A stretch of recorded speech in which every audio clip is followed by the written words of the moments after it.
Donc bonjour à tous, je voudrais réagir cette semaine à la manifestation d'agriculteurs qui a eu lieu à Clermont-Ferrand et qui a été quand même un peu médiatisée. Donc je prends les témoignages des gens qui étaient présents à la manifestation, leurs revendications pour que le grand public comprenne bien de quoi on parle. Les prix, ça ne va pas du tout, témoigne un jeune agriculteur. Un autre jeune agriculteur dit c'est ma femme qui fait vivre mon exploitation. S'il n'y avait pas mon épouse, je pense que je ne pourrais pas manger. Donc ça, je lui rappelle que la double activité, je vais faire une vidéo sur la double activité, les revenus extérieurs, c'est ça qui tient en partie le monde agricole à bout de bras et depuis longtemps. Ensuite, il y en a un, il dit « je vis avec 800 € par mois ». Et ensuite, il nous explique dans le reportage qu'ils vont faire une rencontre à la préfecture. Alors, déjà, pour informer le grand public, pouvez-vous m'expliquer pourquoi vous revendiquez des prix agricoles et vos responsables qu'on croise dans les couloirs ministériels, ils disent qu'on vit très bien avec 32 centimes en production laitière. Coût de production 32 centimes devant les ministres et devant les délégations, avec prélèvement de 2 SMIG. Et ils demandaient 20 centimes d'augmentation d'euros dans la viande bovine et quelques centimes dans le lapin et dans le poulet. Alors qu'il manque 70 centimes dans le lapin et probablement autant dans le poulet et dans le canard.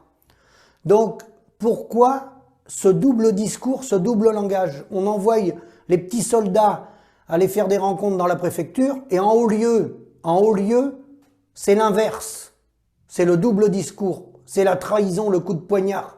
Parce que ces gens-là sont représentants de l'agroalimentaire. Quand est-ce que vous allez vous mettre dans la tête que vous êtes trahis par vos représentants au niveau national?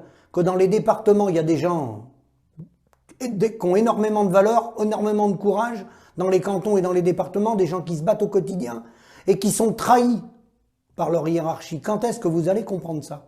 Va vous falloir combien d'années pour comprendre ça, vous les JA? Donc ensuite, il a été question du Mercosur, j'ai vu les pancartes, et on dit oui, demain on mangera de la merde, de la viande de l'extérieur et de la viande cellulaire.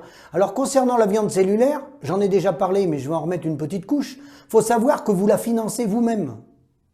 Parce qu'il y a des gens dans l'agroalimentaire qui financent des laboratoires, notamment dans mon département, pour faire de la viande cellulaire.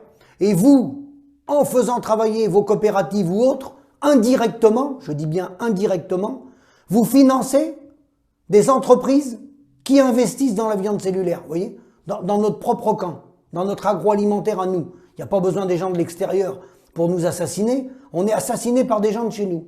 Ensuite, vous dites le Mercosur, nous sommes contre le Mercosur. Êtes-vous bien certain que les gens qui vous représentent au niveau national sont contre le Mercosur? Les gens des multinationales de l'agroalimentaire, Sodial, le groupe Avril, InVivo, le regroupement des coopératives, Saventia, Lactalis, Bigard, le groupe LDC, toutes ces multinationales de l'agroalimentaire, ils sont contre les accords du Mercosur? Ils sont prêts à s'engager sur l'honneur par écrit par lequel ils sont contre le Mercosur? Qui sont contre ces échanges? Posez-vous la question. Regardez où est-ce qu'ils exportent à travers le monde déjà. Des produits qui sont parfois non valorisants et qui nous tirent vers le bas. Regardez les échanges qu'ils ont. Allez fouiller dans les sociétés de ces entreprises-là, qui bien sûr sont représentées par nos représentants syndicaux quand même. Donc le verre est dans le fruit.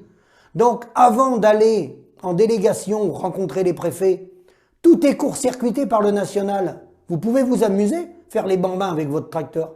Vous êtes trahis, comme moi j'ai été trahi, comme on a tous été trahis, malheureusement, depuis de nombreuses années. C'est là qu'elle est la vérité. Et la valeur ajoutée qui nous échappe, elle nous échappe par les intermédiaires autour de nous et par l'agroalimentaire. Après, bien sûr, en bout de chaîne, il y a la grande distribution. Ça, on le sait. Mais la grande distribution, elle n'est pas que pour les agriculteurs.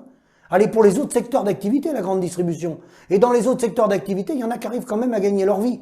Et pourtant, la grande distribution, ils vendent les mêmes produits que certaines autres entreprises dans d'autres secteurs. Donc, il faut arrêter de tourner autour du pot. Il faut demander des comptes aux gens de chez nous. Et surtout, faites des leçons de communication pour apprendre ce que c'est le double discours. Le discours quand on est à Paris, et puis le discours quand on redescend dans les départements, qu'on fait croire aux gens qu'on a demandé des prix. Mais en réalité, on n'a pas demandé des prix. On a demandé des prix le plus bas possible pour que l'agroalimentaire français se porte bien et continue d'exporter quand il peut exporter. C'est ça la vérité. Donc ouvrez les yeux, demandez des comptes et ouvrez les yeux. Et après vous verrez, ça avancera beaucoup plus vite. À bientôt.